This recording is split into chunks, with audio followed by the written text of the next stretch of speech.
nthawi zambiri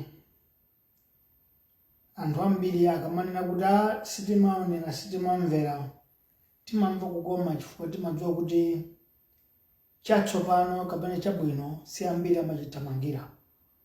Koma zikanakhala zokoma kwambiri kuti Amalawi ambiri tikanaphunzira nawo kusintha kaganizidwe, chifukwa mpokhapo pamene dziko lathu tikanalitembenuza kulizindikira ndikuyamba kumalipanga zinthu zoti zipindulire mtundu wa anthu komanso mibado ibwera kutsogolo. Pa chifukwa ichi ife timangopempha kuti kwa iwo odalitsidwa, kwa iwo okondedwa, kwa iwo okonderedwawo amene amafuna adzimvera muvi ndiwo odala chifukwa tsogolo dziko la Malawi lili m'manja mwawo. Mtsogolo wa mibado yabwino kutsogoloko ili m'manja mwawo. Ndiye tikulandire nonse amene mumamvera muvi, tikulandire nonse amene mumakhala ndi chidwi chomamvera, chifukwa inuyo ndiye authenga, inuyo ndiye atumwi amene mungawadziwitse iwo amene safuna kudziwa. Koma chilichonse kuti chisinthe pa dziko kusintha kaganizidwe. Anzathu awo amene timalalamika kuti ndi azungu awo adayambanso nawo akoleza moto ndi mwala ija kuti Stone Age. Koma chifukwa chomakhala pheti tikolezera moto ndi miyala nanga miyala itadzatha nkumakhala mosamabe kumati ati ndiyambe kukangana dzitsulo tidziotcha dzitsulo kuchoka pamene polero akuotcha tekinoloji imene ikungoti foni kumayankhula amene tikuyankhulira dziko lonse anthu nkumaona kusintha kaganizidwe. Africa wathuyu mtundu wathu uno ukhoza kusinthanso kaganizidwe pokhapokhapo titavomereza kuti chatsopano nchani. Ndiye munthu wanzeru ayenera kumamva kuti kodi kuchitika chatsopano nchiti ndimvere. Masiku ambuyomo, zaka za mbuyozo amati ngati sungawerenge buku iwe ndiye kuti sudziwa chilichonse. Ndiye kunali kukakamiza kuti tidziwerenga mabuku, ndiye kumawerengera manovelo, mapoemu, mabuku osiyanasiyana. Cholinga munthu asinthe kaganizidwe, azindikire zimene samadziwa. Leroli ndi teknoloji iyi anthu tsopano tikutha kumamvera pa phone. Ndiye lero phone yomweyi ikutha kupezeka ku Indonesia nthawi yomwe, ku America nthawi yomwe, ku Canada nthawi yomwe, ku Japan nthawi yomwe. Kusonyeza kuti kusintha kwa kaganizidwe kukupindula. Chifukwa lero mmene ndikuyankhulira pano dziko lonse likhoza kuona amene ali ndi linki ya Muvi Wachilungamo. Pa chifukwa ichi zonsezi zimakufandikira kutsirira mavuno kuti nkusintha kaganizidwe. Palibe njira ina. Zinthu kuti zizisintha choyambirira kaganizidwe kukatembenuke. Ndiye ife sitidzatopa chifukwa tikukhulupirira kwathunthu kuti Malawi wathuyo angatembenuke pokhapokhapo dziko lonse litasintha kaganizidwe. Malawi angatembenuke pokhapokhapo dziko lathu ili litasintha kaganizidwe ije tikuiti mindset change. Ndiye ife matisheti athuwa kumbuyoku tinalemba kuti mphamvu za kusintha kaganizidwe. Muyang'ane pamene chimenecho chifukwa mphamvuyo ndimene ingatembenuze dziko. Mphamvu imeneyo ndimene ingasinthe dziko, ingasinthe miyoyo, ingasinthe malimana, ingasinthe midzi, ingasinthe maconstituency, ingasinthe maboma, ingasinthenso olamulira dziko. Ndiye Malawi lero tabwera mochete timayenera kubwera dzulo, koma tafika lero pa 13 lachitatu December mchaka cha 2022. Mutu wathu wankhani ndiye zimene zalembedwa kumbuyo kwa tisheti yathu kuti mphamvu za kusintha kaganizidwe, mphamvu zachi. Komanso sitingokamba za mphamvu zokhazo tikamba kuopsa kwachi. Uopsa kwa munthu amene sanasinthe kaganizidwe, kuopsa kwaje mkotani. Ndiye tiyamba mote Amalawi pali kangati kakubisirana kapani kuti matriki pali nganjomba pang'ono kuti dziko lizindikire kuti ine sinasinthe kaganizidwe. Pamakhala kanyomba chifukwa ambiri amene asakusinthe kaganizidwewa akuona ngati kuti moyo kuyenda bwino. Kufanana ndi munthu amene ali wakhungu koma akuyendabe. Ndifuna chitsanzo cha mphamvu ya kusintha kaganizidwe ndi kuopsa kwaje kakusasintha kaganizidwe na kuopsa kwaje mkoti. Ngati sunasinthe kaganizidwe umakhala munthu osaona koma ukuyendabe. Ndiye umati pakuti sindikuona palibe kanthu koma bora ndikuyenda. Ndiye ukadzakomana ndi wina okupatsa mankhwala kuti uyambe kuona. Ndiye umadzazindikira kuti kuyenda limayenda kunja ni masokera. kuyenda ndi mayenda kuti mayende koma simba zondikuwera kuti pano ndikhoza kuyenda po ndatsegula maso ndidzilowera njira yakuti kukoma kwa kusintha kaganizidwe kumeneko. Mphamvu ya kusintha kaganizidwe ndimene kuti umadziwa kumene kupita, umadziwa chimene kuchita, ndipo umatha kuona njira yoti upange. Pachifukwa chimene cha Malawi leroli tabwera kudzathandizana, kudzagawirana nzeru za mphamvu ya kusintha kaganizidwe. Mphamvu ya kusintha kaganizidwe komanso kuopsa kwache. Ndeti yamba moteretu ife sitisiyani monga ndakamira tibwerabe chifukwa dziko lathu talidziwa kuti vuto lenileni dziko lino sikatangale yekha.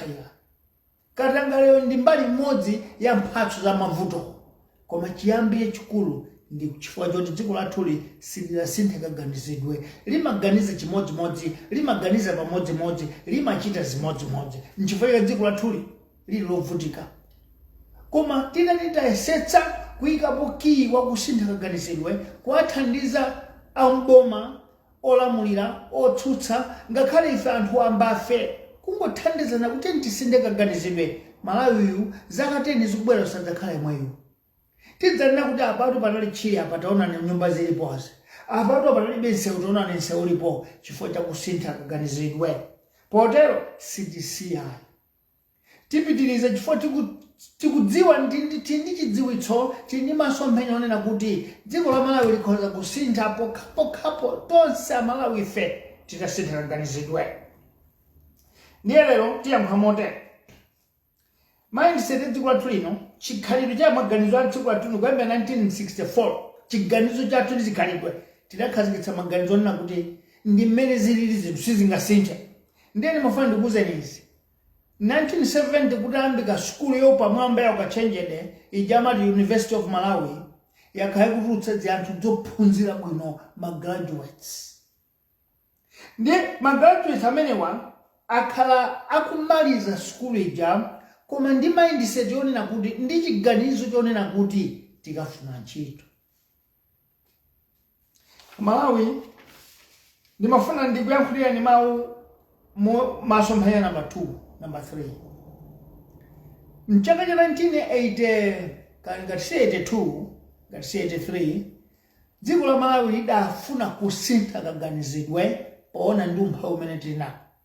Boma la nthawiyo lidauza dziko lapansi kuti ife timalima nzimbe ambiri dziko lathu lino. Ndiye pakuti mafuta akudula kodi kulibe nzeru, ndiye mayiko ananena kuti ayi Brazil ndi mayiko akunsi kwa America uku, amati Latin America, ayamba kupenga njira yoti munzimbe muli mafuta akhoza kumayendetsa galimoto. Ndiye akamuzubanda ndi boma ananena kuti ndi nzimbe zinangati zingotaya mwina tipange njira for sugar kasauwana pamene anakatenga ndalama kona $10 million ku company ya FC, International Finance Company, kwa America uko ngongole kuti adzatsekulire company yotchedwa Ethanol Company. Ndifuna titsatirane kuti mvetse vuto kuopsa kwa kusintha kaganizidwe, kuopsa kwa jenga lisukusintha. Ndiye company yetabwera cholinga chake choti ngati kungatheke kuti dziko lathu losauka kutsogolo kwa cheko nzimbe zathu zidzapindulire dziko lino kumatulutsa mafuta oyendetsera magalimoto, mafuta oyendetsera machini, mafuta oyendetsera mafactory kuchokera ku nzimbe. Ndipo company ya Ethanol Company inakhazikitsidwa. Ndipo amene anali maengineer kumeneko ndi anyamata akonda ophunzira kwambiri kwa Polytechnic, kwa University of Malawi, anali maengineers ku company imene. Chodabwitsa funa mfotokoze kuopsa kwa kusintha kaganizidwe. Chodabwitsa njoti tidayamba kutulutsa ethanol ja dziko lamba kutulutsa kuna matanki kudwangwa. Ananena kuti pachiyambi pano pali njira yoti mafuta amene timagula choka ku Saudi Arabia, kanku Irani, kanku Iraki, tidziphatikiza ndi mafuta a nzimbewa kuti ukudzikhala mafuta a petrol wa 80%, nzimbezi 20%, kuti dzipanga mafuta achitimati blend osakaniza kuti adzichipha mafutawa.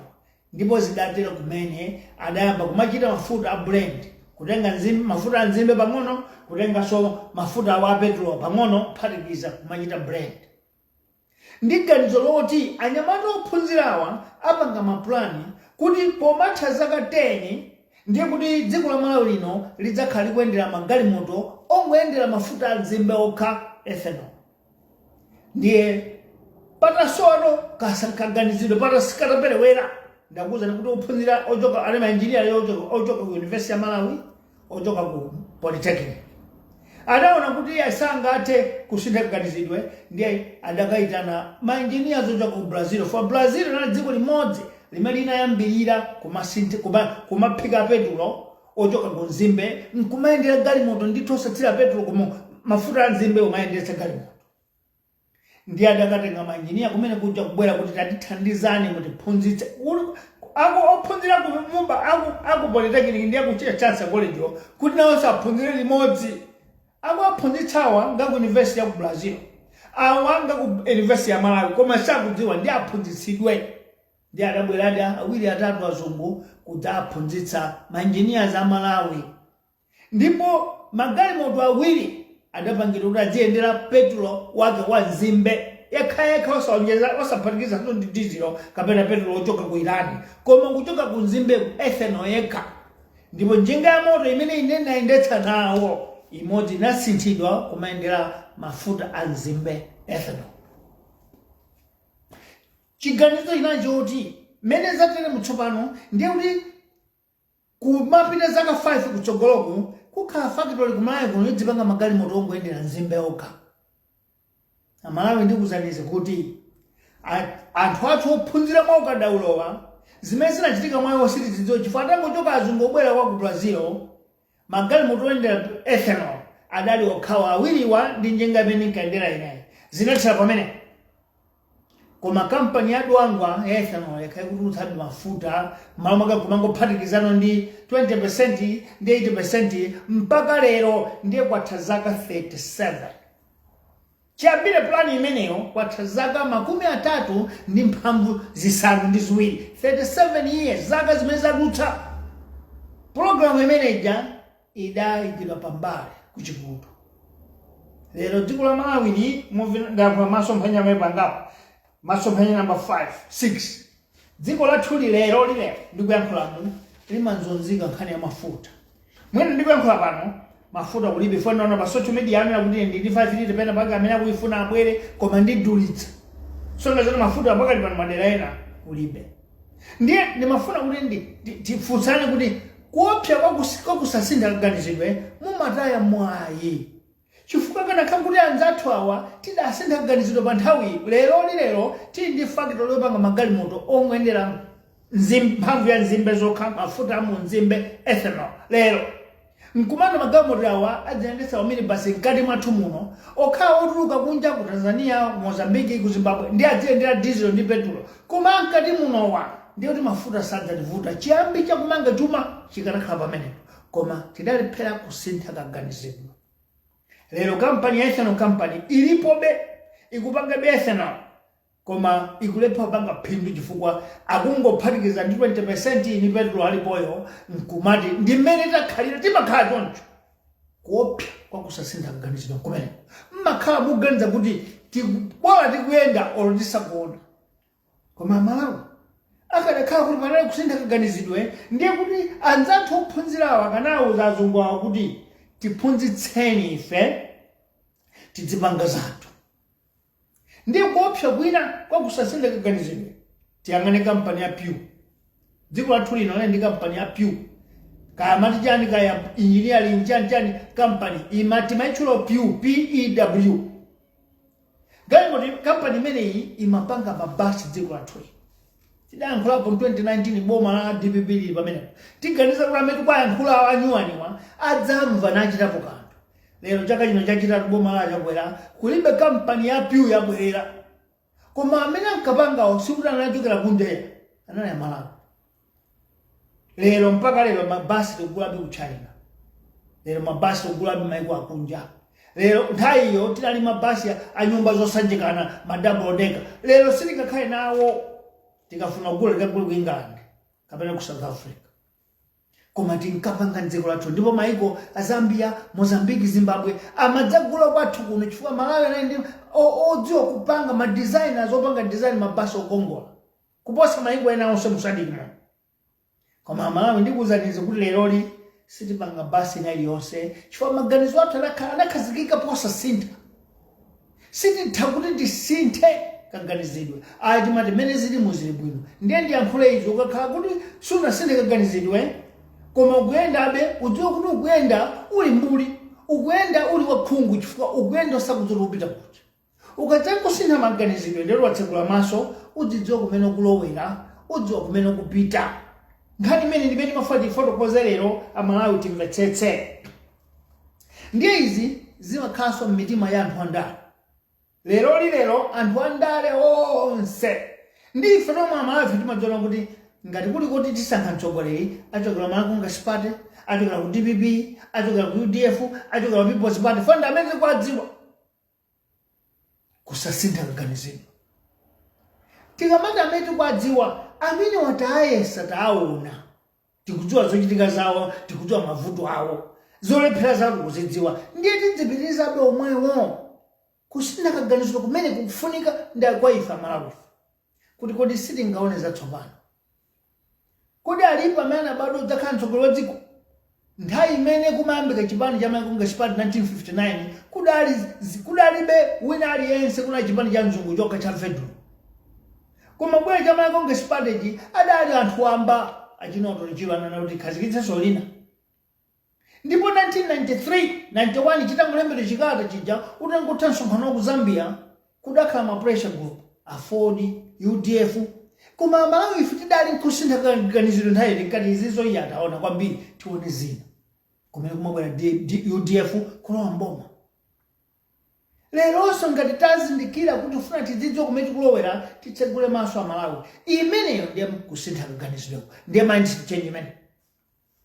Koma ndikuwuzani izi kuti vuto limene lilipo lonena kuti dziko lathuli lilosauka basi. Tisambekeze chilichonse dziko lilosauka basi lidzakhala lichoncho. Koma tuni mafani ndikuwuzana Malawi monga takambira mbuyo mukuti kulemera ngakhale kusauka ndi chisankho cha munthu, chisankho cha dziko, chisankho cha dera, chisankho cha mtundu.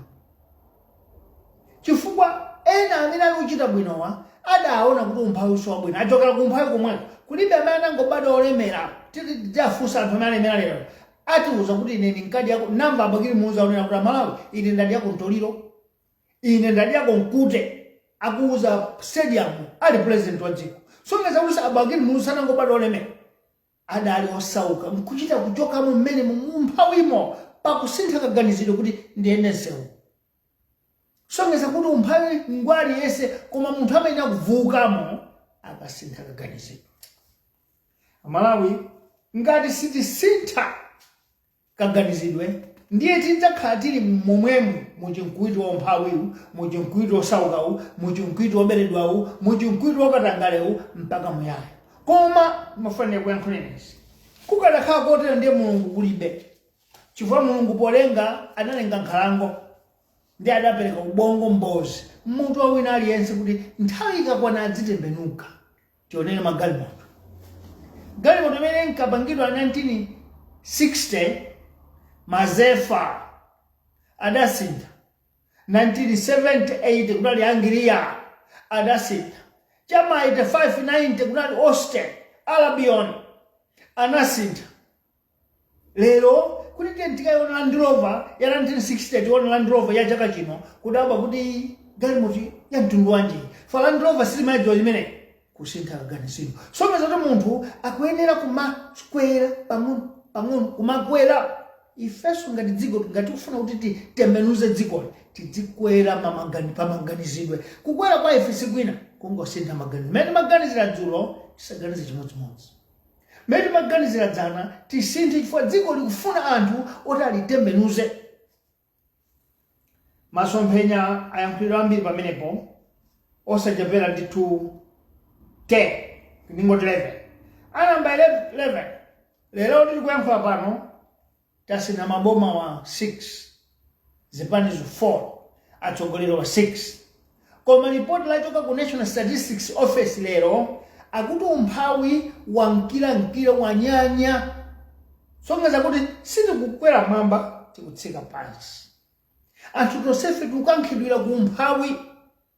foso nkumati tsono maboma wa 6 wa akuchita chani chifukwa cholinga cha boma nkubwera kudzasintha ndipo imene ndiye kampeni ya anthu azipano tikangolowa ife tikufuna miyoyo yanu ikwere Malawi tikangolowa ife tikufuna dziko lisinthe ili koma mmene alowa iwo nkumamva malipoto chokera momwe moto osatochoka ku America kaya kuti koma mboma mwa momwe kubwera lipoto la kuti umphawi ndiye ukupita ukunyanyira ukupita nunkira chodabwitsa iwo ali kunja kwa boma amakhala osauka ali kunjako akadzangolowa mkati mu umphawi wawo matheratu miyezi itatu isanati umphawi kutheratu takasakasakani bwino kuti mwafufuzo ndalama zanu zingati mudzapeza kuti malamulo ena amene anakhazikitsidwa kuti adzilengeza zimene ali nazo salengeza chifukwa amadzachita manyazi kuti nali nyumba ziwiri nthawi imene ndili kunja kwa boma lero ndikati ndili nyumba 15 akandifunsa ndiye amaliponda lamulo limene lija osalitsatira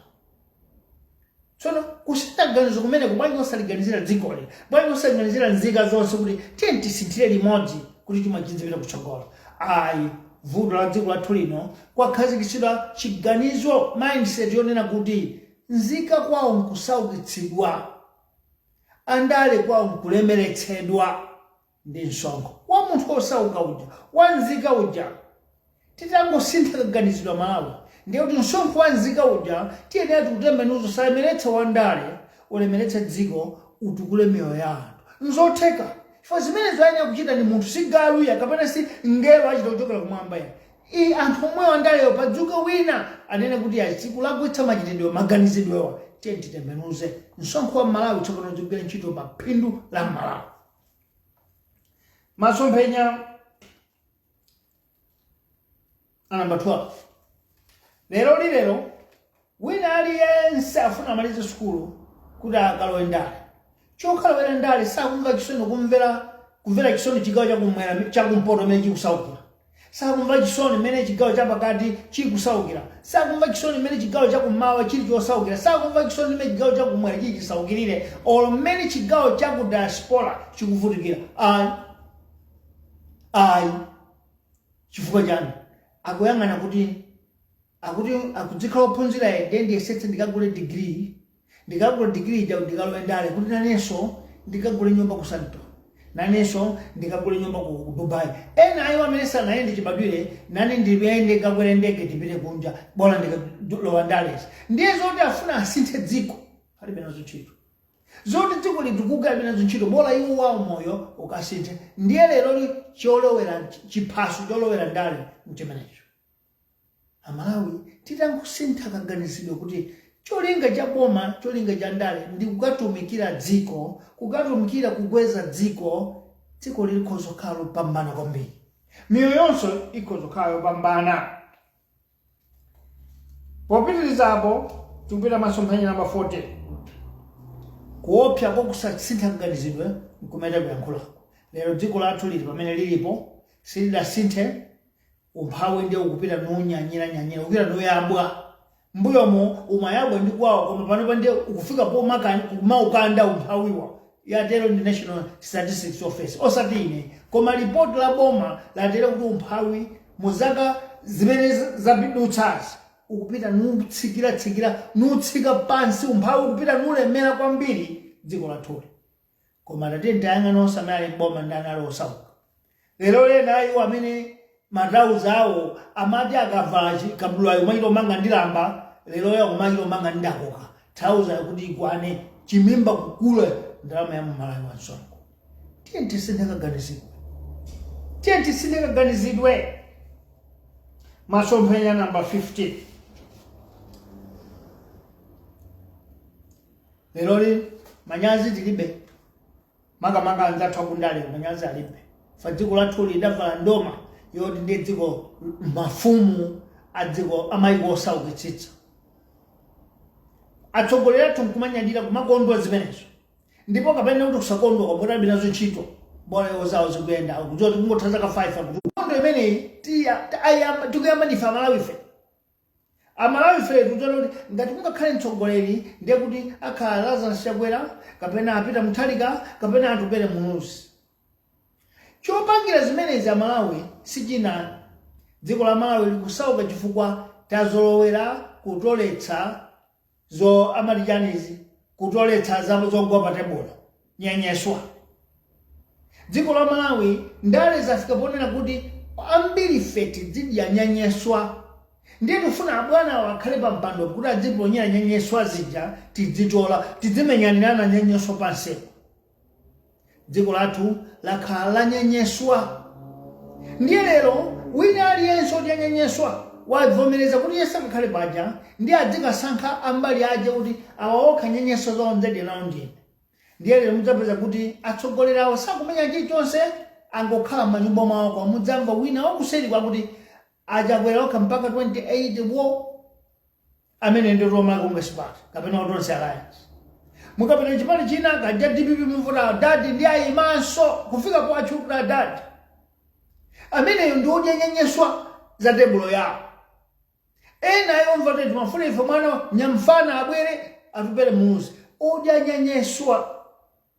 Amalawi tikadakhala tikudziwa kuti kudya nyenyeswa ndi uve, kudya nyenyeswa ndi ukapolo, nkunena kuti sitifuna tidye nyenyeswa. Ndiye kuti anthu okhala pa tebulo akanadziwa kuti tisadye tokha. Chifukwa kuli ambiri uku amene akufuna chitseko chisagulidwe tidzadye nawo limodzi.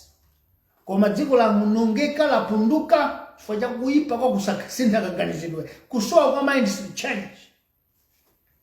Kuti wina aliyense aone kuti mabwana ndi amene kutebulo kwa pamwambayo ife kwathu kudya nyenyeswa. Ndiye nkhondo ilipo pa ndiona kuti bora athu aife alowe awa azidzatiponyera nyenyeswa pasi pa tebulo.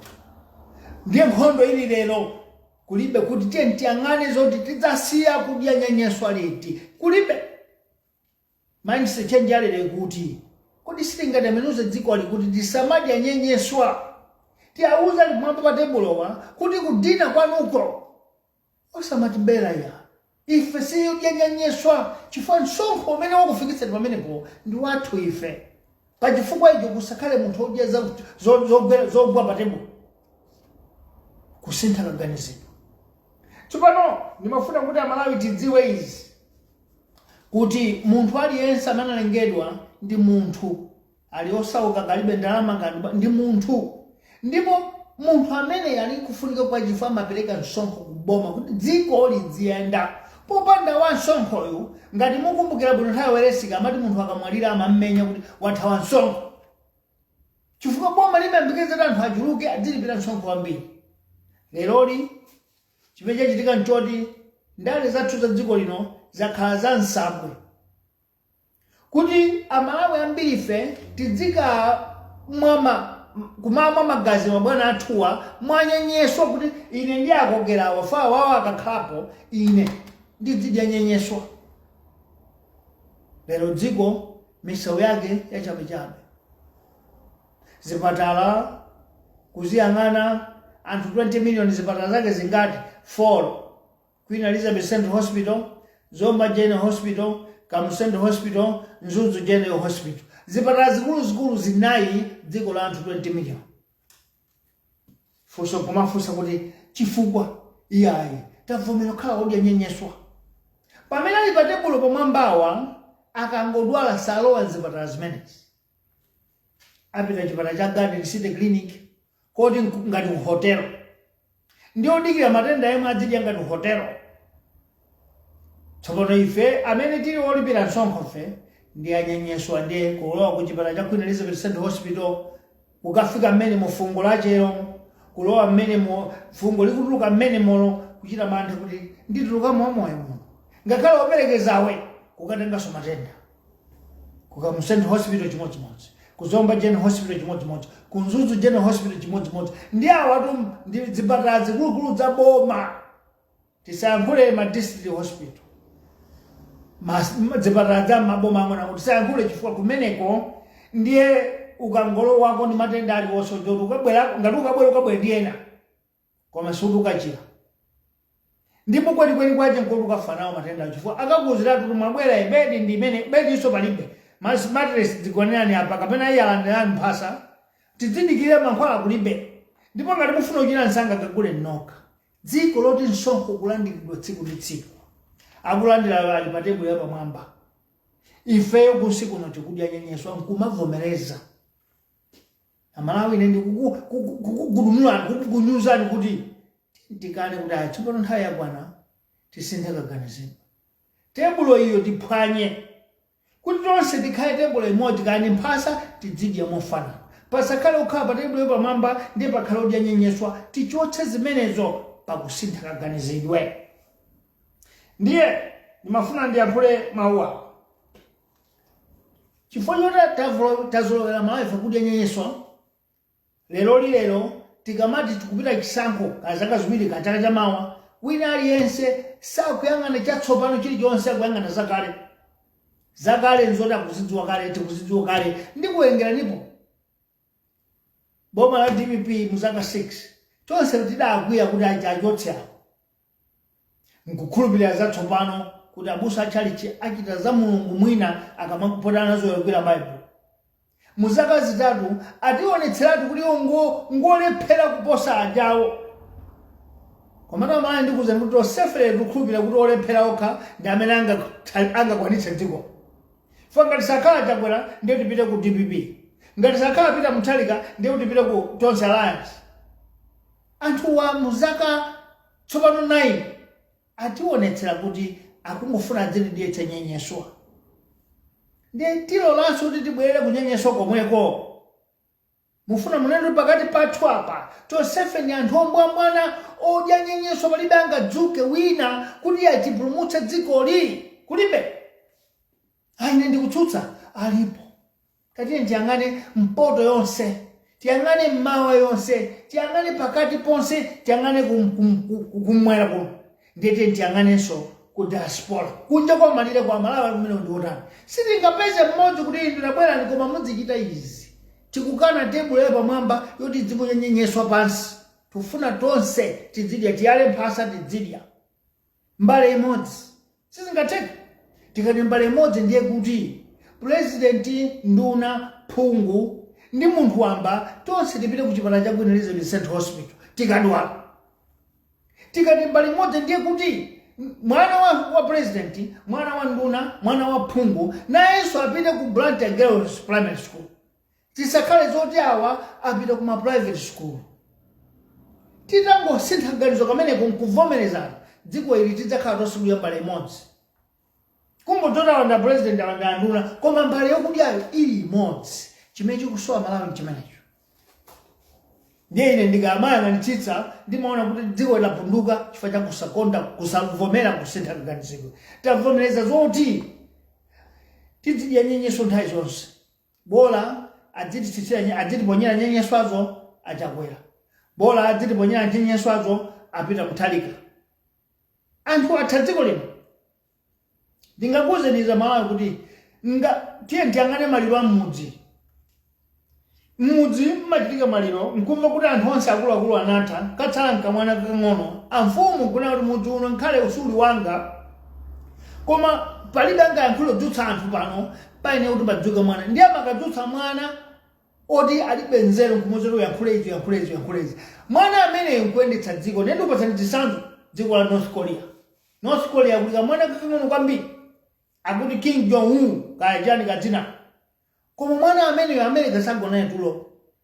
Chifukwa iwo anati ine ndifuna Korea yanga ino isamadya nyenyeswa tonse tizidya mofana. Maiko amene oti anthu akewo anang'ono. Tsopano lathuli chifukwa ndimakhulupirira kuti koma auje nokufuati kwadziwa. Inu ngwadziwa amene kuti zimene amachita nzapa tebulo pamwamba akatha kudya ndi adziponya nyenyeswa tizimenyana pa tizilumana. Dziko lathu lingasinthe khapa titakana kudya nyenyeswa. Potero ndimafuna ndipitirize ndithu kuti kuipa kwa kusasintha kaganizidwe kumaonongetsa dziko, kumaonongetsa miyoyo, kumapangitsa kuti anthu tisowe nzeru. Ndiye tili pamaso mphanya namba 21. Kusasintha kaganizidwe kwapangitsa okhala ndale adzithamangira tebulo pamwamba. Kwapangitsa ife odya nyenyeswa afe tizimenyana kuti atakhale pa tebulo iyo ndani. Momwe tidzina kuti tiye tigwirizane kuno tebulo tigwetse itsike pansi tonsefe tidzikhala tonse tebulo imodzi kapena tiyale mphasa. Palibe chifukwa choyalira chokhalira ndi tebulo dziko ngati tiziyala mphasa kapena mkeka. Kuti tonse tikhale pamodzi. Pamene tasintha kaganizidwe pamenepo chuma cha dziko chizambe kukwera pamenepo umphawi uzambe kuchepa mdzikomo. Koma ngati tebulo iyi ya ndale ili pamwamba iwo nkumatiponyera nyenyeso pansi pano tidziwa kuti umphawi sudzatha chifukwa anthu awa ochepa amafuna adye zimene ife anthu aunyinji pansipa tikanadya nawo. Ndi amati atenti diyeme tingadyere tidziponya zotsalazo. Ndiye nkhondo ya lero ndiyo menyerana zinyenyeswa. Tikane amalawi tikane kuti ife nyenyeswa tatopa nazo chifukwa sili kukhuta chitsanzo. Ndani lero angatumiza angusangala kutumiza mwana wako pita kuchipatala cha Queen Elizabeth Central Hospital? Ndani angusangala kutumiza mwana wake kuchipatala cha Muzi International Hospital? Ndani angusangala kutumiza mwana wako kunzuzu Central Hospital kapena kuzomba General Hospital? Nakhulupirira kuti mwana wako akachira kulimbe. Koma ifanye nyenyeswa pasipa tinkuthekera kuti ngapita tenga ndalama upita kuchipatala cholimbika tilibe moyo watu sitingatheke tizankule zakunja kwa kuchipatala zakunja. Ndiye funso loti tikati kudya nyenyeswa mpaka liti? Funso loti tikati kudya nyenyeswa mpaka liti? Fo nyenyeswa zisizi kukwana nchifukwa zikutchedwa nyenyeswa. Nthawi ya Bwana yosintha kaganizidwe. Nthawi ya Bwana yosintha kaganizidwe. Tisinthe ndithu kuti tikhale anthu wina. Masomphenya namba 22 kumaya kwathu magulu awiri mungatakambira tebo yebo mwamba ndi anyenyeswa. Lero life tikuti mchisankho chikubwerachi tisasankha tebo yebo mwamba ife tsale anyenyeswa basi. Koma tichotse tebulo tiphwanye tebuloyo tonse tiyale nkeka. President ndiani wina aliyenso pamwamba tidzikhalira pansi pa nkumadya limodzi kumatema nsimayo nkumadya pasakhale nyenyeswa. Pokapo dziko lathu lidzasinthe lidzatembenuke. Kupandapo zidzativuta kwambiri. Kusowa kusintha kaganizidwe kwapangitsa kuti nzika zidziola. Fapa tikuola anthu. Kuola kwathu nako ngati pita kuchipatala osalandira mankhwala ndiye ngati libala likupitira kuolabe. Ngati tikudwala matenda aliwonse kupita kuchipatala osalandira mankhwala ngati tikufa ndiye tikuola ndithu. Tsopano dziko likuyenera kuchoka pakuolapa. Kuchoka kwaje nkoti tiyale mphasa tonse tikhale pansi. Ife kumuvi kuno tikutero kuti ngati tingadzalowa mboma ife kuchipatala kudzapita kuyambira president chipatala chake chomwecho. Mwana wake wa skulu apita mskulu zimene zikupita enawa ndiye kuti kuchotsa nyenyeswa pamenepo. Chifukwa tsopano ndale ili apo wapatebulo janazwera kudeza bwino adzanena kuti tsopano poti ukuti ukadya chipatala chofana chipita chipatala chofanana ndiye kudzikhala mankhwala. Ndiye kuti ndalama ya msonkho mwa ndikagule nyumba ku Santoni yachi adzanena kuti kupita kuchipatala fo mwana wanga mwina adwala mawu akapeze bedi akapeze zakudya akapeze zopogoneka komanso akapeze mankhwala kuti akachire. Potero tampana uyu wapamwamba patebulo tonse tikukhala pamphasa kulibe nyenyeswa. Koma ngati ulole kuti ukhale nyenyeswa ndiye kuti nzika zolipira msonkho tidzingodzifera mzipatala mfadzipatala sidzasintha sidzakwera chifukwa awa patebulowa akati aja nkuponya nyenyeswa nkudwala kapena nkutsokomola pamene paja apita ku Igupto. Ndege ndiye achikhalire ndalama zachikhalire misonkho yathu inakonza kale izi ngati president atupidwa ndi chakudya cha patebulo.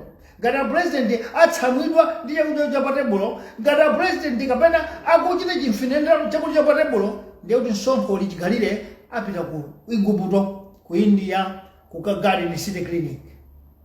Ndiye funso loti kodi ntchito ya president ndiye ulemerero ndi mgodi? Ndiye mgodi mukatenga kwa munthu odya nyenyeswa pale. Mgodi ukakhale pa munthu olipira msonkho ovutika ambiri ayo ngoti akugulitsa zitumbuwa mtauni akulipira msonkho. Akuzunzika munthu wabambo matumba wa folo panjinga kudaba kuti nyika imene ayikwera bwanja akulu akagulitsa makala mtauni kuti adzalipira msonkho. Ukapatse president chakudya cha pamwamba cha patebulo ndi adziponya nyenyeswa emwe uja olipira msonkho ndadzidya nyenyeswa. Amalawi tisintha kaganizidwe. Nthawi ndino yosintha kaganizidwe. Pachifukwa icho ife timafuna tiyankhule izi momaliza. Vuto li dziko lathu lino ndi limodzi. Tikulephera ngati nzika kusintha kaganizidwe. tiyenera kusintha kaganizo potani tikane kuti sifo odi anyenyeswa kandi osapota chipani cha DPP kandi osapota chipani cha Congress Party kandi osapota chipani cha UDF kandi osapota chipani chanji kukana kuti aizodi anyenyeswa ife ayi tufuna boma loti tiyale mkeka tonse tidzikhala tikati yale mkeka tonse tidzikhala ndiye kuti ngati kuli kupita ku chipata chimene ndipite na unyenyeswa wapansi onyenyeswane president apite chimene chonse ngati mwana wanga waine kapena apita ku sukulu ya kukhombwe uko ndiye kuti mtsogoleri kapena nduna kapena phungu mwana wacheso apite kumweko ndiye kuti tachotsa mphasa yanyenyeswa tachotsa tebulo ya zakudya pamwamba tayala mphasa yoti tonse tidzidya pamkeka umene kutema wina kutema komatu awa ndi president komatu kutema nawo limodzi awa ndi anduna komatu kutema nawo limodzi ndiye kuti kuchipatala tonse tikandi apana do imweyo ndeto mali ndikuzeni chisisi chimene chichita mosintha kuganizidwa ndiye kuti tidziwe kuti pana do tikalandire kusakhala pano labeti kulandira lero yu chifukwa amene angalandira president amakhala osankhidwa ndiye kuti obwera kuchipatala uku akhala osankhidwa yamweyo ndikuzeni izi mukutsimikizirani kuti titayamba kuchotsa khalidwe la chinyenyeswa ndi tebulo ya pamwambayi nkumanena tonse tiyale mkeka tizidya limodzi mzipatala zonse dziko lino kudzakhala mankhwala osaneneka masukulu a dziko lathu lino adzakhala ndi maphunziro apamwamba chifukwa uyuyu amene akuyang'anira ndalama za msonkho adzanena kuti ndipita kusukulu kuchipatala kwache komweko mwana wanganso apita sukulu yake yomweyo ndiye ndikonzeko koma lero tebulo ya pamwamba yodi anthu yosankhika ili pamwamba pansipa ndi nyenyeswa ndani angadandaule kuti waponya nyenyeswa zanji ndiye kumaponya minga mafupa zina zotalavulira kuponya pompo ife nkumamenyanirana pansipo tiye ntikane amalawi kuti chisankho chikubwerachi no more zodya nyenyeswa ayi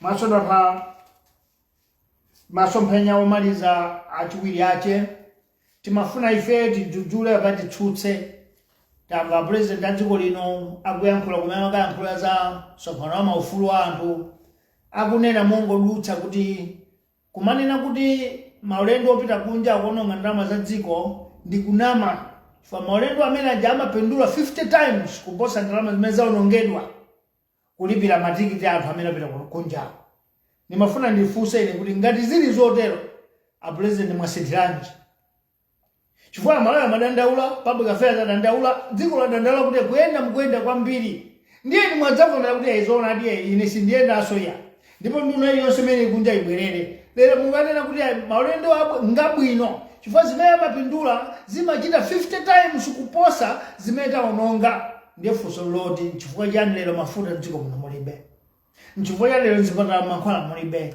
nchifukwa ya ndalama yathu yagwa ngati mmakapindula 50 times pokopa kuposa zimene mwaononga ndiko onjezerako pang'ono yomaliza imeneyo a president athu akamayankhula akumayiwala kuti iwo uchokera kuti chifukwa pa social media patuka kalata yawo imene anayilemba 2018 pa Facebook yodzudzula boma la DPP chifukwa chakumanga omenyera maufulu Boni Khalilto nthawiyo ali phungu wa nyumba malamulo bambo chakulanena kuti ine ndikalowa mboma nkhanza izi zidzatha anthu amene amasungawo akuyibwerezanso pa social media kalata imeneyo kuti akachakwera iwoni wokha kuonjezerapo akanayankhulanso iwo ndi plan banda kuti lachiwiriwiri tikangolowa ife kusintha kumene akufuna malawi kuja kufika funso lathu loti kodi a president wa amakumbukira zimene ananena mbuyo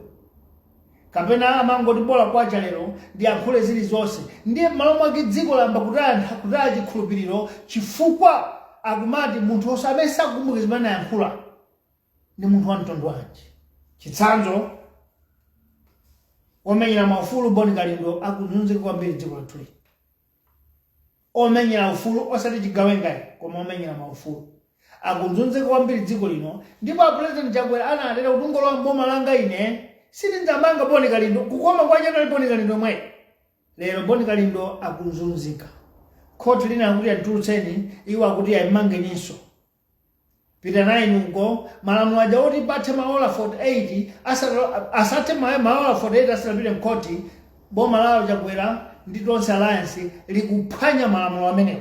Makoti so nawo akhala ngati makoti aku Uganda kapena ku Zimbabwe. Ife timafuna kuchenjeza na makoti kuti awandalewa analembedwa pa contract ya zaka 5. Inu mmalembedwa chifukwa cha sukulu yanu. Musapusitsidwe ndi kutembenuzidwa ndi makoti. Chifukwa dziko limatembenuka. Chimodzimodzi a DPP sanakhulupirire kuti dziko likhoza kutembenuka.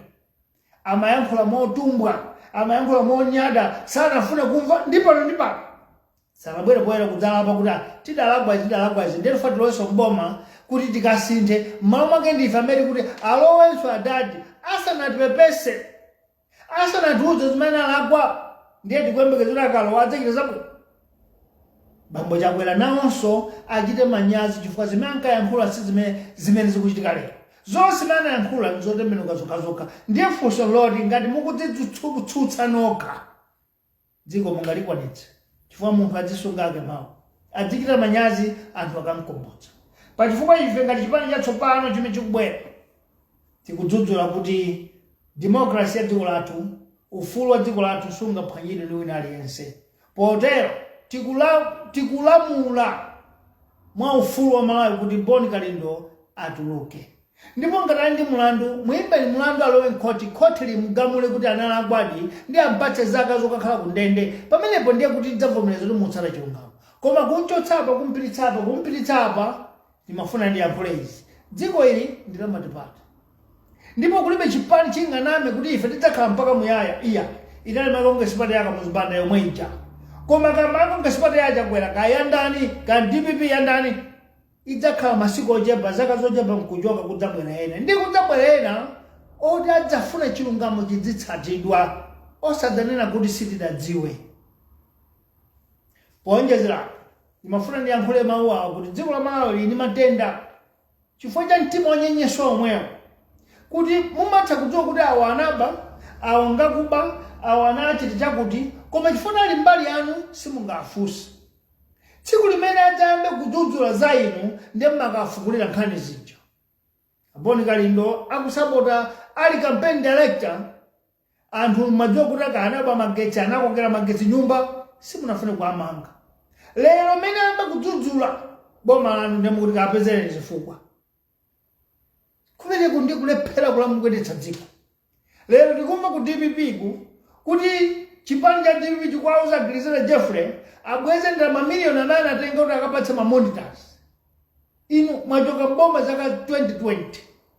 Simunayifunse nkhani imeneyo. Chifukwa yenu mukufunsa lero fota amba kudzudzulana. Tsopano ama Malawi tivomereze tonse kuti dziko lathu ili linapindika.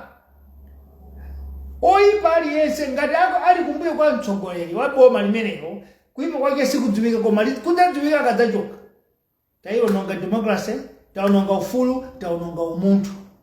Pachifukwa iche ife tifuna titsutse makoti kuti adziti milandu ngati imene ikatuluka kwauza kuti bwanji simunabwereza kauthayo yomwe mmadikira kuti uyu adzikombera ni mmanja. Adzikombera ni mangende mudzimu ya kumbuyo. Chilungamo chisamayang'ana nkhope, chisamayang'ana nthawi. Ngati munthu analakwitsa mmange. Kali ngombali yanu kasi ngombali yanu mmange ina analakwadi. Koma osena kuti ngombali yathu samfusi. Nthawi imene watembenuka kuti afuse ndi tsopano. Tikulephera democracy. Ife ngati chipani chatsopano tikuti democracy ikubwera kutsogoloko idzakhala yeniyeni. Izizizi tiyenera kuchotsa chifukwa ndi mbali imodzi yosintha kaganizidwe. Munali ndi ine Bantu Sanders Juma mukhale tsiku lopambana tionanenso kumapeto kwa sabata ino ngati mkoteka. Zikomo kwambiri.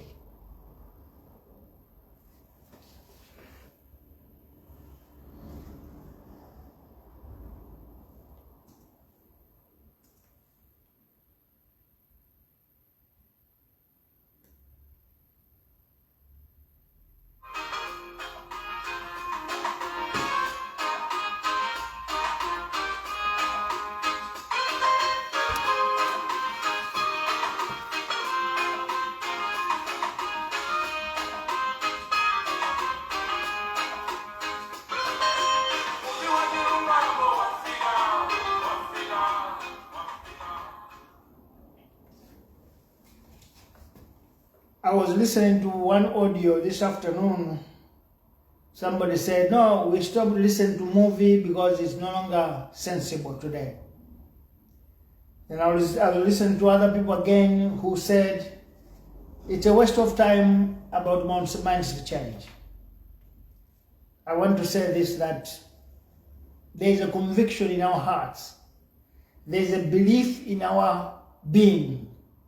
It's a philosophy that we realize that without it, this country will never change.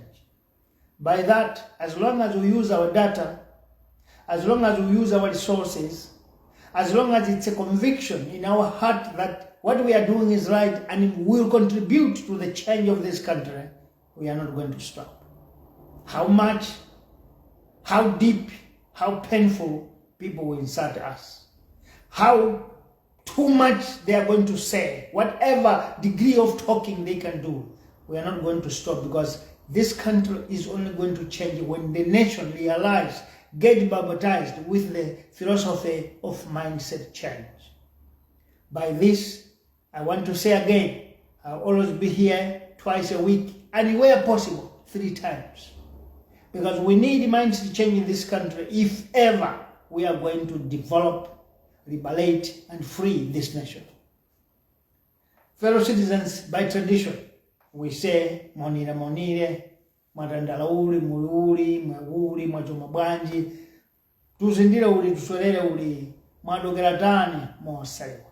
That's our tradition, because we believe in unity of diversity, or unity in diversity in our country. So we respect each and every tradition.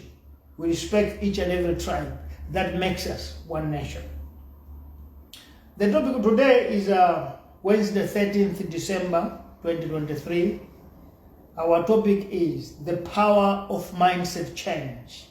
The t-shirt that I'm putting on, one of our cornerstone is the same, the power of mindset change. If you look at me, it's written at the back. The power of mindset change and the danger of failing to change the mindset. Those are the 2 things we are discussing today. The power of mindset change and the consequences or the danger of not changing the mindset. When you are settled in the mindset that you were tuned to be infused, or you are infused to believe, you are like a person who is blind, but the fact that you are walking, you don't mind about seeing, because you say, I'm moving. That is the same thing. When you are infused to believe in something that makes you to keep walking while you don't see, you say, as long as I'm moving, I'm fine. But the moment that maybe you get healed, or you get somebody make you open the eyes, you realize that you were walking nowhere. You were lost, because now after seeing, you can keep a direction. You can choose where to go. So this is the problem that we have when one has not changed the mindset. It's like we are walking blind. Now, in the world of an unchanged mindset, you say, as long as I'm walking, the better. So we need to believe and know that you can't keep on walking if you don't know where you're going. Movement is about direction. So you can only succeed, or you can only reach a destination if you know where you are going. Now, fellow citizens, vision number 1. I, Ban Sanders Juma, and the Muvi Wachilungamo Revolutionary Party will not stop coming here to talk about mindset change, because we know that Malawi is in a mess because of failure to change mindset. That's why we're in a mess. Vision number 2. Malawi's national mindset is that of a belief. Ever since 1964, Malawi has produced graduates in our universities, and some have worked in the government, but the country remains the poorest. If you ask them, why don't you use your brains or your school to change the image of this country, they will tell you there's nothing they can do, because this country by birth is the poorest. That's what a graduate will tell you. By birth, this country is poor, so there's nothing they can do. Vision number 3. I remember to have worked in one company known as Ethanol Company in Malawi, which was founded to start brewing fuel from sugar. The initial idea of Ethanol Company was to ease the cost of crude oil, which was becoming expensive by the day. And that was 1980, somewhere there. We had engineers learned from Polytechnic of Malawi, from University of Malawi then. But the company ended up hiring experts from Brazil to come to Malawi to teach these engineers how to convert petrol and diesel cars to operate from pure ethanol. In their eyes, these experts converted. When the graduates of Malawi were seen, they were there. They managed to convert diesel and petrol-propelled cars into pure ethanol. I was a witness. I was there. Because they managed to change 3 cars, and one of the motorcycles that they converted, it was ridden by me in Ethanol Company. Vision number 4. After these Brazilian engineers left Malawi, no cars converted to run on pure ethanol. And we were talking about 1982, 83, 84 there. By the time ethanol was used to blend fuel with 20% mixture with the original fuel, with the intention that in 10 to 20 years, Malawi cars will run with 100% ethanol fuel. That was the initial idea. Vision number 5. 37 years later, Malawi has no single car converted or made or imported that runs on pure ethanol. Made from our own sugar at Sokoma, is it Sokoma they say Ilovo today, or Duangwa. Nothing. Not made in our country, not imported, nothing. But we had graduates. Vision number 6. There is no political will, neither is there any economic will for this industry to be promoted, so that we become self-reliant in fuel or assemble vehicles that can be exported, including our fuel. Because if we were making cars that runs on pure ethanol, we can make cars and even produce petrol, ethanol, to give them outside Zimbabwe, Tanzania, Mozambique. But we don't do that. Why? There's no political will, there's no economic will for this country. Why? Our mindset is made that this is a poor country. So there's nothing that can be made, can be done. Vision number 7. If you ask the graduates or the government, they will tell you that it is not the viable industry. Yet the country is always running dry of fuel due to shortage of forex. They are telling you that it's not a viable industry, but the country don't have forex to buy this expensive fuel. Diesel, paraffin, benzene, petrol. We don't have. So this one, that we have our own sugar. Politicians will tell you that it's not a viable industry. Economics, they'll tell you that, no. Economists, they'll tell you that it's not a viable industry. Let's ask ourselves. When you don't change your mindset, the consequences are dangerous. This is where we are today. Wasn't this an opportunity that we would be producing our own vehicles to use ethanol for domestic purposes and procure less fuel for international trips? Because if we had used that idea, most of the cars that we use in Malawi could run on pure ethanol. And if we are to buy crude oil or petrol, we use for only trucks that are going cross borders.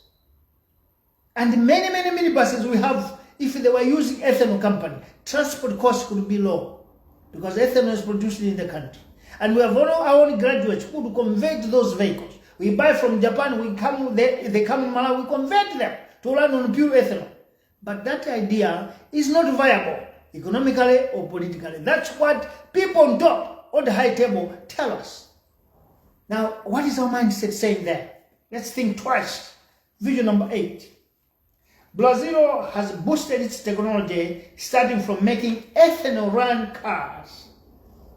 By that time, Brazil was using cars that run on ethanol, pure ethanol. And when they continued boosting their technology, today Brazil is one country that is making airplanes called Embraer. And some of African countries have bought those cars, including presidential jets they buy from Brazil. They call Embraer. And Embraer is now sold globally. If Malawi had designed, had mastered the conversion of cars from petrol to ethanol, by now could we stand at the same place where we would have developed, would have advanced. The power of mindset change is what is lacking in this country. Video number 9. At the same vein, Malawi had a company called Pew, P-E-W, that was making buses. If the mindset of that time continued, today Malawi could be the exporter of brand of cars with the Malawi name. Because Pew company could make buses, beautiful buses, double decker, single decks, made in Malawi. But the problem of mindset that is tuned to believe that we are poor made all those companies close.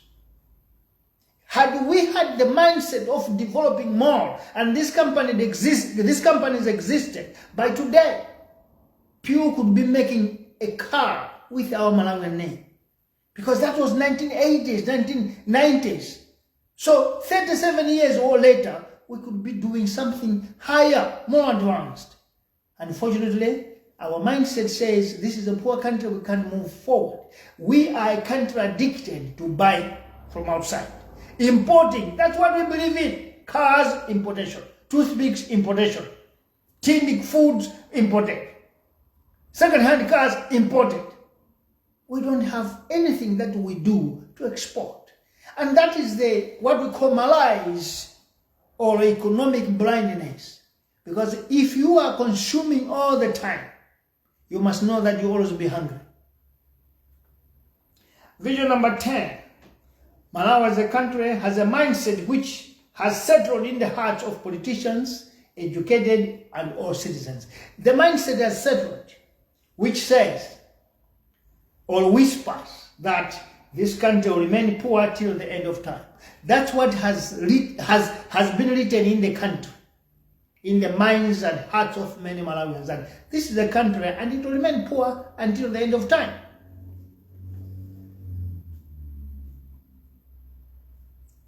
Vision number 11. Instead, some powerful people have been using poor status to become rich. Now, I want you to understand, if some people are using the status of a country to become rich, then you must know that they are now tools that are forcing or making that this country must continue to be poor. Examples are as follows. 5 governments and 5 different presidents have presided over this country, but no one changed its image. No one. It's 61 years now. What is happening is that poverty continues to deepen, and the report that just came now from National Statistics Office has just released its report justifying this fact that poverty is deepening in Malawi. More than last year, more than 2 years ago, more than 10 years ago, poverty is deepening, becoming a biggest problem. But we have had 6 governments, 6 presidents. Another example is that office bearers connive with powerful nations to use the poor status of Malawi, which allow the country to procure fuel at a lower rate because of our poverty, and they, office holders, they connive with Europeans to use the poor status to buy petrol and give to those rich countries as long as they pocket something. That is Malawi. This is the mindset that this country has had for 61 years. Vision number 12. Some are busy working at colleges and schools to come and join politics. Nothing else, because they have seen that there is a high table in Malawi, particularly in politics. There is a high table where when you are there, you become the richest. They will tell you it's the only industry where you can steal and never be prosecuted. That's why many people are going to school to join politics, because it's the only industry You can become rich, you can steal, but you'll never be prosecuted. The industry of politics. So many people are finishing school to join. You can steal, and instead of police arresting you, police will come and protect you. That's the industry of politics. And many people are going to school to obtain degrees so that they will join this industry that is prosecution free. Vision number 30. Others join politics to continue the mindset of poverty so that rich nations such as USA, European Union, UK, Germany, China, Russia, and Japan must continue donating so that they can steal and become rich to build mansions and buy mansions outside the country. That is the reason. Nobody thinks of a country. Nobody thinks of the people of this country. Vision number 14. Fellow citizens, this is the danger of mindset change. If you tune your mindset to poverty, they can't remain the way it is. And that is our problem, because high educated people have tuned their mindset that this is a poorest country. If there is a chance, they push it down so that they can benefit. That's the mindset that this country has had for 61 years. Vision number 15. With this mindset, Malawi is the paramount chief of the poorest countries in the world. With this mindset, citizens are living like livestock, surviving on grass and maize massacres, there in our language. With this mindset, citizens have become dieters of crumbs from the politicians' table. Their food, our food as citizens, comes from crumbs, fallen from the high tables of politicians. Vision number 16. As we speak, the battle is switched on between President Lazarus Chakwera, former President Peter Mutharika, or young Atupele Mulusi. The people that are creating this battle are those who eat the crumbs from the three men's dinner table. You see, we are now chained to poverty, chained to slaves, because we depend or rely on crumbs that falls from the table of the politicians. Vision number 18. No, number 17. Fellow citizens, poverty is a worst thing. It removes one's dignity. Today, the dignity of Malawians has been removed because many logical and intelligent men have been reduced to parasites of politicians. You betray your own sense. You risk your own sense just to be a parasite of a politician, for you to be able to build a house, for you to be able to be known that you are somebody. That is removing your dignity as a human being. Vision number 18. This parasitic lifestyle has made men and women of wisdom to abandon their conscience. There's no conscience in this country anymore. Because the people that are fighting for crumbs will tell you that as far as we are, Lazarus Chakwera until 2030. Because they are depending on the crumbs that falls from the table of Lazarus Chakwera. You hear them saying, as far as we are, Adadi Aimaso, meaning former President Peter Mutharika will come back.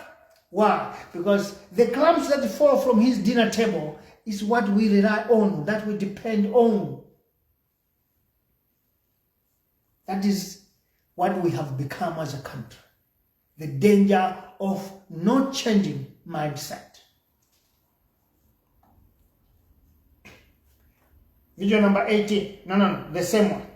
In licking on the shoes of politicians, we clap and praise destruction. We clap and praise impoverishment of the country. Now we have become slaves. No choice, no decisions, because we depend. Our diet comes from the crumbs thrown from the dinner table of politicians. Thieves. Vision number 19. Examples are 3 years now. No politician from DPP has stand up or stood up to do self-introspection over why DPP lost elections in 2020. Nobody. 3 years ago, 3 years have passed. Nobody stands up and says, let's do introspection. Why did we lose government? Nobody. But each and everyone is saying, he must come back. He will stand again. Why? Because the person who says stand again, he will stand again. It depends on the crumbs that will fall from the dinner table of former president. Some in John's Alliance government,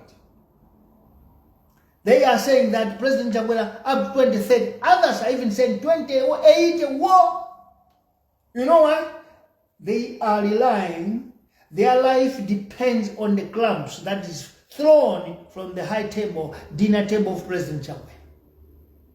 When we do that, we have lost our consciousness as a country. When we do this, we have lost our humanity and our dignity as a nation. Because we depend now on crumbs. Video number 19. No, the same one.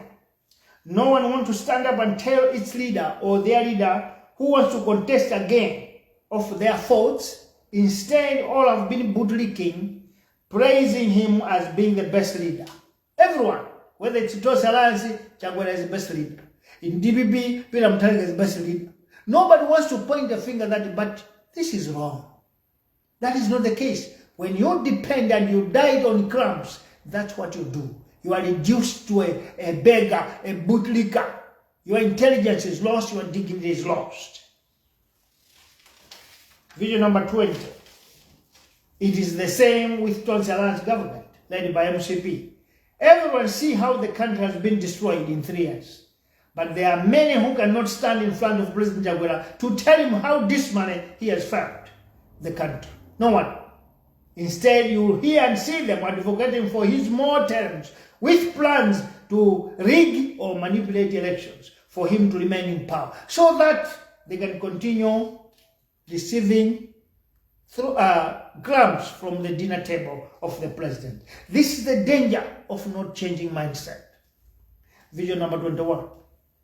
This mindset has made office bearers in public office to abandon the dream of Malawi. Instead, the dream has turned to be the dream of crumbs. Because today, if you are not in the government, you are not belong to another political party, your dream is about crumbs. Who should I praise? Who should I clap for so that I can eat from the crumbs of his dinner table? That is now the mentality, the mindset that we have created in this country of crumbs. No one worries or think about the country. Everyone think about his or her stomach. Those on dinner table don't think about the country anymore. They think of stealing so much so that they can attract more crumbs, grabbers. Because they want many people under the table to grab on the crumbs. Therefore, they have to steal more. That's how Malawi is today. Video number 22. Because of lack of mindset change, corruption has become the fuel that is driving 2 forces of power in Malawi. I'll repeat this one, is very important. Because of lack of mindset change, corruption has become the fuel that is driving 2 forces of powers in Malawi. What is the first force? Number 1, it is the elite who steal more to throw more crumbs. And these are the president, ministers, members of parliament, and judges. Judges have joined the same team because they want to get more so that they can throw a lot of crumbs and have a large number of crumbs grabbers. Second force are the groups of people that compose wrong songs. That the men and women above are the Gwazi, they are the Aimaso, they are Jitulo Janjanji, they are the Mose Walero, until 2030 or 2080. Those are the songs composed by this group of crumbs grabbers. Because they want the dinner table to continue so that they can receive more crumbs. This is the country divided into 2 today. Video number 23. Lack of mindset change, Malawian citizens have been left to rot and remain underdeveloped. If this system continues, dinner table and crumbs under here, this country will never change. We will keep on getting rotten and remain underdeveloped. I'll give you a few examples. This country has 20 million citizens and we only have 4 referral or central hospitals. 4. Southern region, we have Queen Elizabeth Central Hospital. Eastern region, we got Zomba General Hospital. Central region, we have Kamuzo Central Hospital. Northern region, we have got Zuzu General Hospital. 4 central hospitals. And in these hospitals, there are no medicines, in these hospitals, they are stinking. If you bring a patient in there, you already know that I'm losing the patient. Even me, who is escorted, I'm going to come with an infection. That is how rotten we have become as a country. There's no movement of development. Why? We have developed a mentality, a mindset that the dinner table should keep on throwing crumbs under the table for us to grab as citizens. Vision number 24. What is the power of mindset change? My t-shirt is written like that behind. What is the power of mindset change? Mindset change can be described as to be a born again. Or if it is a snake, it is an act where it deskins itself, removing the skin and becomes something new, look different, smooth and more new. That's mindset change. Do something different. Vision number 25. The prayer of Malawi is the crumbs grabbers and the dinner tablers. That is our two prayers. We have two prayers. If we are praying to God, we pray for two things. One, the crumbs grabbers are having their own prayer. Then the dinner tablers on top, they have their own table shop. That is what should change if we are to change this country. Let us remove the dinner table of the high people and let us remove crumbs under the table. And instead lay one mat whereby president, member of parliament, minister, judge, and all citizens must sit on the same dinner and eat from the same plate. What do I mean if I say that? We in our government, we say president, minister, first lady, spouses, ambassadors, members of parliament, judges. As long as you receive a taxpayer's money, you are going to go in public hospitals because your job is public duty. If you are working in public office, you should also go to public facilities, meaning you go to Queen Elizabeth Center Hospital, no Garden City Clinic, no Egypt, no India. Why? Because we want to remove the crumbs under the table and we want to move the dinner table above. All of us must eat the same plate on a mat, not on the table. Lay a mat and all of us must sit there. The president's children, ministers' children, member of parliament children, judges' children must go to public schools like anyone else because the taxes is being paid by everybody. So why should the payer of tax go to poor hospitals and the one who receives the tax go to paid hospitals outside the country? That is not what we want. So this is the problem of our country.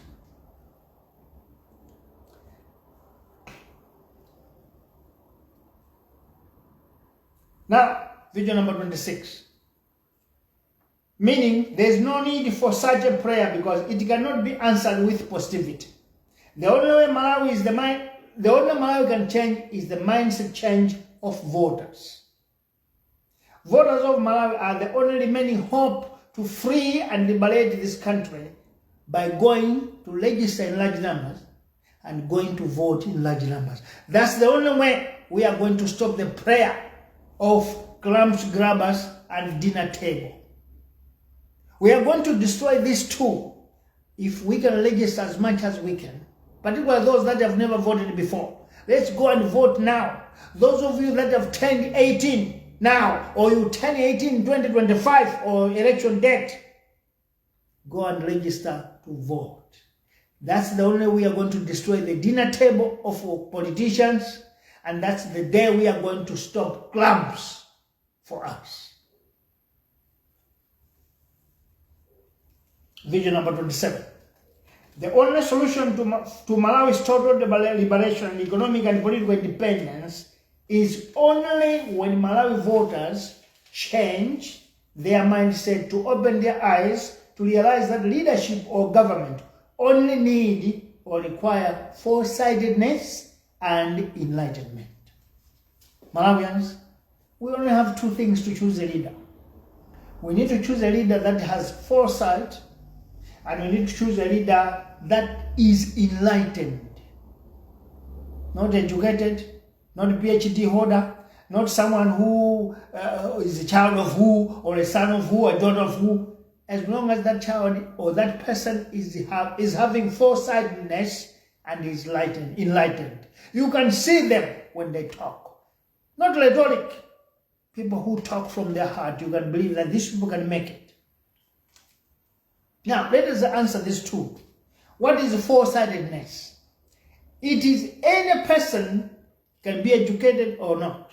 Foresightedness does not require education or not education. As long as you're a human being, you can have foresightedness. So it's any other person that is a citizen but can see the tomorrow of this country, can see a dream of hope. That is foresightedness. Now, what is enlightenment? It is any person, educated or not educated, who has a vision for the country and citizens. Anybody that has got a vision for the country and the people, that one is enlightened. So, amongst the politicians, who do you see has a foresightedness? Amongst the politicians, who do you see has got enlightenment? Nobody. Because all of them want a high table. They want dinner table. And the rest must eat crumbs. We need to destroy this mentality. This mindset must be destroyed now. Vision number 29. On this, it is our appeal to all citizens of Malawi to be mindset changers. The future of Malawi is in the hands of voters, in this case, citizens. For us to change this country, to destroy this dinner table, destroy the crumbs table under the table, it is our vote. Vision number 30. How do citizens become mindset changers? Citizens from all political affiliations must deny to be crumbs grabbers. That is one key of changing mindset. Whether you are from DPP, whether you are from Congress Party, whether you are from People's Party, whether you are from UTM, whether you are from UDF, whether you are from Muvi Wachilungamo, refuse to be a crumb grabber. Don't allow to eat food under the table that is falling from the dinner table of politicians. Refuse. That's the mindset change we need in this country. Vision number 31. The day that citizens of Malawi stop to be crumbs dependents is the day their vote will be meaningful. The day that we as citizens are going to start saying no to crumbs is the day that we will use our vote by choosing foresighted leaders and the leaders of enlightenment. That is the day we will destroy the dinner table and destroy the crumbs. All of us will be sitting now on the mat and eat together. Vision number 32. As a new political party coming, we would like to deplore the president's sentiments when he defended the foreign trips by saying government or the country benefits 50 times more from what the government spends on air tickets and chartering planes. We want to deplore that. That was not a good statement from a leader. We would like to differ with the president because if it was true that foreign trips benefits the country 50 times more, then why did the same president cancel the foreign trips? You defend foreign trips, but you cancel them.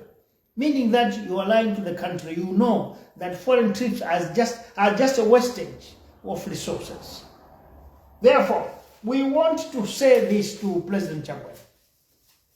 You should be ashamed because today, Malawians, with the intelligence that they are bringing back what you said when you were opposition leader. There's something that went viral now that came from your Facebook page that you wrote in 2018. People are reminding you what you said, that DPP was harassing and oppressing activists Bonnie then when he was MP. And you said in your government, if you win, you will not do that. And that was you, the president, who said that. Today, you are doing exactly what DPP was doing.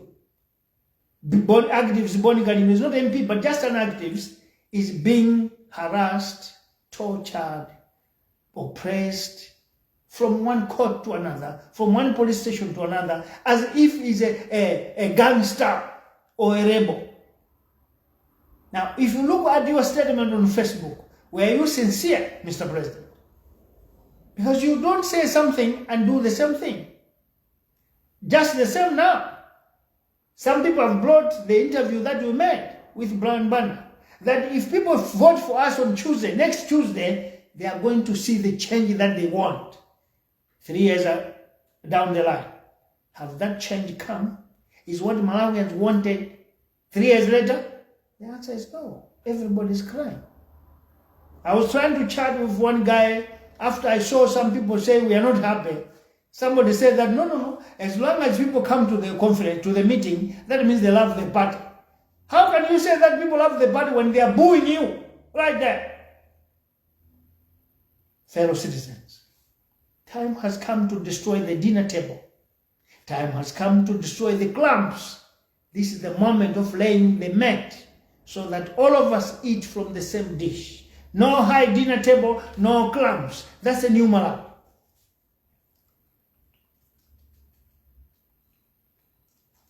By this, we want to say something here. That's a final vision. As a new party, we continue to deplore Malabonga's party-led Tonse government for the personal punishment its government is perpetuating on activists born Carib. What is happening now is tyranny and dictatorship. In democracy, everyone has a right to courts and a right to justice. Bonnie is being undemocratically held in custody. Undemocratically. Because this country is a democratic country where the rule says in 48 hours one must be taken to court. If he cannot be taken to court, a bail must be granted. Because his right is that he should appear in court in 48 hours. And that's not what it means to Malabonga's partner and Tonse Alliance government. It shows that they are not democratic. President Jaguar wrote on his Facebook, that one I said already, but we demand, under the democratic principles, under the free and rule of law country, Boni Galindo must be released henceforth without any condition. Because as a democracy, you have already overheld him, you have over-arrested him, so he must come home. Until the day of the court, then he should appear in court. But holding him the way you're doing, remember, this is a democratic country. There's no permanency in presidency. There's no permanency in ministerial position. There's no permanency in politics. 2-3 years ago was a former President Peter Mutharika. Today is President Jaguar. We don't know what happens in the next elections. So let us always practice something that a legacy will remain very cherishable, envied. Not a legacy that is destructive. A legacy that you want to cover because you don't want people to know. That's not democracy. Fellow citizens, we are coming in as a new political party, and our intention and our dream is the Malawi dream, whereby all of us will sit on one mat, no dinner table, no clubs. We all sit on one mat, we eat in there, and when we finish, we are done. That is a new Malawi, that of a new dream. That's a new dream of a new Malawi.